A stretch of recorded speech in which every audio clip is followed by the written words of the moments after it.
বঙ্গোপসাগর, নাফ নদী ও পাহাড়ের সৌন্দর্যে ঘেরা কক্সবাজারের টেকনাফে এখন বড় আতঙ্কের নাম অপহরণ ও মুক্তিপণ বাণিজ্য।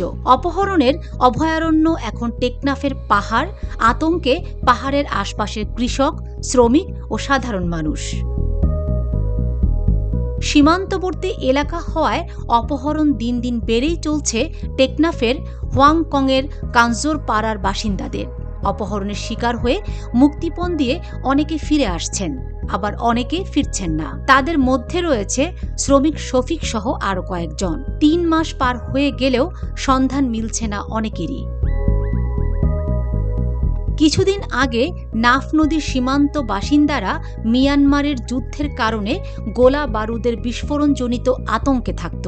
সেই আতঙ্ক যেন এখন চলে গেছে। তার জায়গায় দখল করে নিয়েছে অপহরণ ও মুক্তিপণ আতঙ্ক।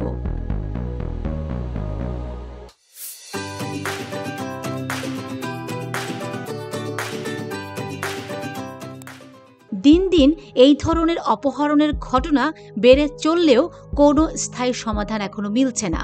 ৩ সন্তানের বাবা শফিকের অপহরণ এলাকাতে চাঞ্চল্য সৃষ্টি করেছে। শফিক বাড়ির পার্শ্ববর্তী একটি চিংড়ি ঘেরে শ্রমিক হিসাবে কাজ করে পরিবারের ৩ সন্তান ও স্ত্রীর জীবিকা নির্বাহ করতেন। প্রতিদিনের মতো ২৩/৫/২০২৫ তারিখে চিংড়ি ঘেরে গেলে সেখান থেকে রোহিঙ্গা আরএসও নামক একটি সন্ত্রাসী গোষ্ঠী শফিককে অপহরণ করে তুলে নিয়ে যায় বলে পরিবারের দাবি। পরে পরিবারের সদস্যরা টেকনাফ থানায় একটি জিডি করেন। তবে আজ ৩ মাস পার হলেও কোনো ধরনের সন্ধান মেলেনি তার।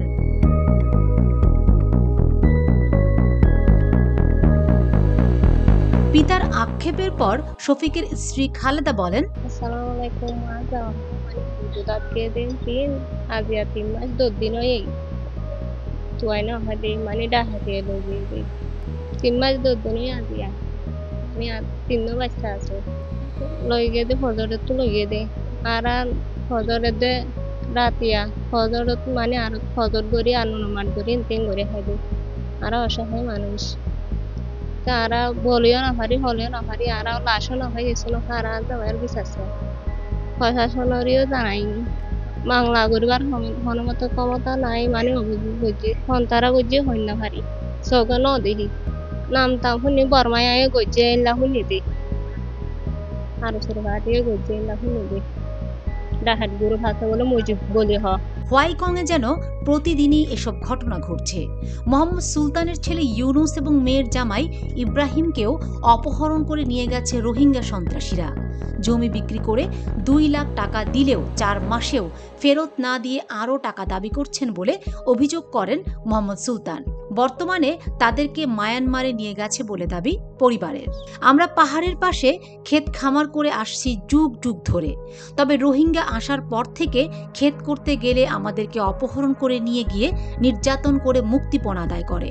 বর্তমানে আমরা আমাদের খেতে যেতে পারি না। আমরা আমাদের নিরাপত্তা চাই। পুরোটাই পাহাড়ি একটি জঙ্গল।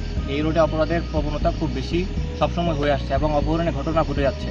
সেক্ষেত্রে আমরা যে সমস্ত জিনিস অনুসন্ধান করে পেয়েছি যে এটার সাথে একটি চক্র জড়িত, যে চক্রটা রোহিঙ্গা ক্যাম্পেও ভেতরে হতে পারে এবং বাইরেও হতে পারে, বাঙালি এবং রোহিঙ্গাদের মিশ্রণে। এবং তাদের যে টিমটা তারা খুব সক্রিয়ভাবে কাজ করে আসছে বাঙালি এবং রোহিঙ্গাদের সাহায্য নিয়ে।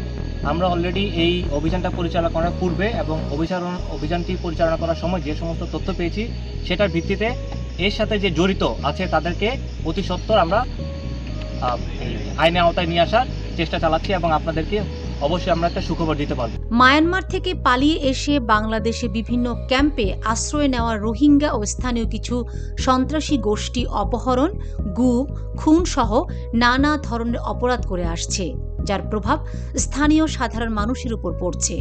বর্তমানে এখানকার মানুষের দিন কাটছে অপহরণ ও মুক্তিপণ বাণিজ্যের ভয়ে।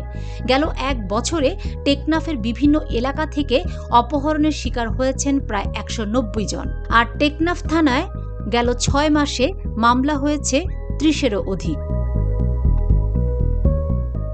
Fatema Shilu, GTV news.